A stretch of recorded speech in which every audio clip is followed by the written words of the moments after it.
Thank you very much, Rivington. I'm here with 3 of the victorious members of Team SOLOMID, Svenskeren, Doublelift, and Bjergsen. First off, congratulations, guys, on a commanding 3-0 victory over Immortals. And that's where I have to start, is that would have to say the larger population did not expect a 3-0 victory. If TSM was going to win, that it wasn't going to happen in 3 games. So, Bjergsen, I mean, we saw a dominating performance over C9 in the last 3 games of that series. How confident were you guys coming into this Immortals series that you could 3-0 them? We built up a lot of confidence going into C9, and I would say that me personally, I was a little bit less confident, but I was still pretty confident in my team's ability to beat them.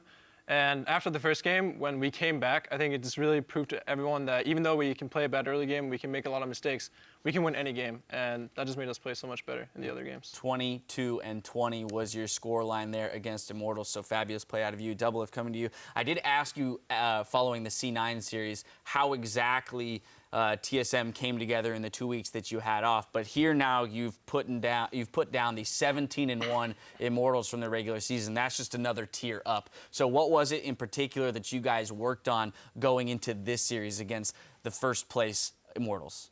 I think we just focus on the aspects that are most important to us, and especially right now in this meta, it's pretty much all about shot calling, the right lane allocation, and just like teamwork, team play, and team fighting. Like, for example, even yesterday, CLG versus TL, all the rotations just kind of like ended up being like, whatever, let's just team fight 5 times in a row. And that's exactly how we went against Immortals too. We just out team fought them.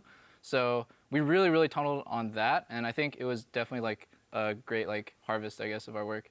Sven, last time I spoke to Bjergsen, he mentioned that the 2 of you had been working greatly on your synergy, and that showcased both in the game against C9, but also today. For you in particular, though, as an individual, received some criticism and flack throughout the season as being one of the underperforming members on the team. Here, though, you step up and you put down the MVP of the league in Reignover. I mean, absolutely schooled him in the jungle through all 3 games. So for you as an individual, what was the journey like between the regular season and the playoffs?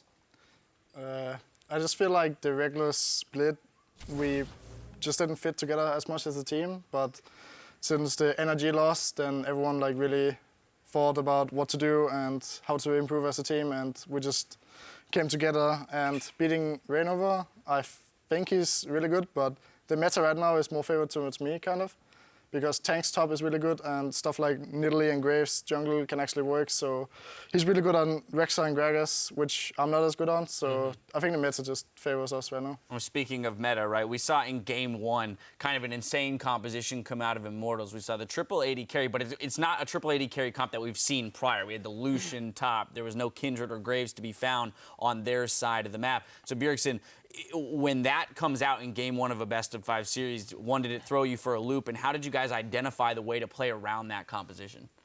It's definitely difficult because you see these AD carries, you don't know which is going where. I see Huni playing Corki, Lucian top, you know, all these different kinds of champions. But I think it was really just about playing team fights and locking down one of these AD carries in every single team fight, and we can just always blow one of them up. And once we blow one up, they basically become a 2-threat comp, and our Maokai will just out-tank them. So it was really looking for the right engages and identifying what does this strange comp that they build do? It pushes towers really well, and what does our comp do against theirs? Yeah, Hauntzer coming up big, playing Maokai and Poppy. Those tanks, as you mentioned, being so important in the top lane.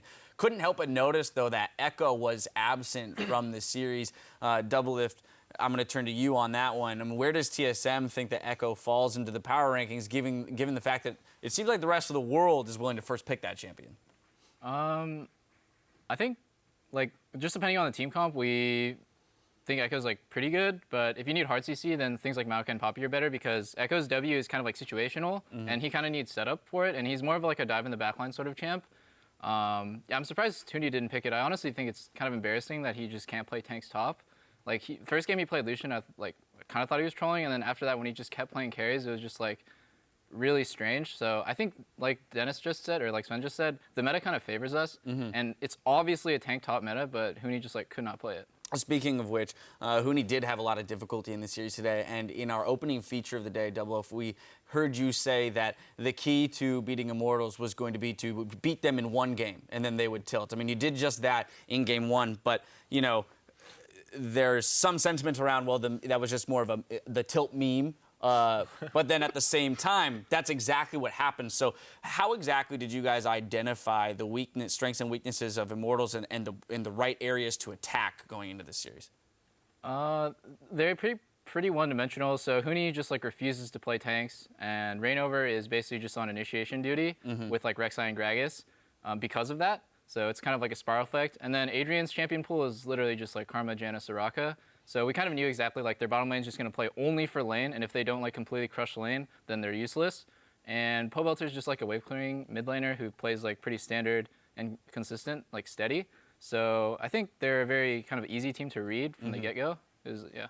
Now, Sven, you as a team having that 6th seed going into playoffs, given the fact that this is the first split we've done dynamic seeding, it meant that you had to play through the 3rd seed Cloud9 and now the 1st seed Immortals. So arguably the toughest road to the finals of any team, and yet you've done it. Talk to me a little bit about what this means then for the team and the morale as you move forward and look at that finals against CLG in the playoffs.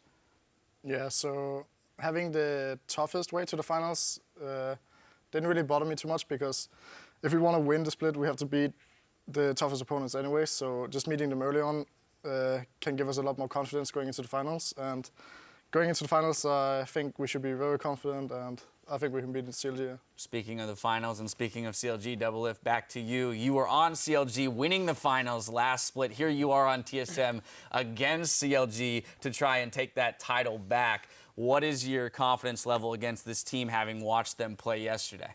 Oh yeah, I know them pretty well. I think it's TSM versus CLG is a double-sided matchup, so I'm pretty confident. There you go. Yeah, whichever team Doublelift side gonna have the confidence there. Bjergsen, we've heard from you that the team, has aspirations, of course, beyond just winning the NALCS. You're looking at MSI, looking at international play, as you always are. Considering that you do win the finals and you move on to MSI, what are the big goals and aspirations there, and how do you expect to do? Well, of course we have big goals, but it's really, we're just going to focus on ourselves and our own performance, because we improved so much in these last 3 weeks. And if we can keep that improvement up all the way up to MSI, I believe we can perform really well. We definitely still have a lot of things to work on leading up to playing against the best teams in the world. But with how our practice is going, I feel confident going into the final, and I think we can also do well internationally. Well, a 6-1 record so far in the playoffs here in the spring split speaks to the improvements that you guys have made between the regular season and the playoffs. Congratulations once again on the victory today. Can't wait to see you guys in the finals. Now, though, it's time to recap the series, so let's check back in with the caster desk.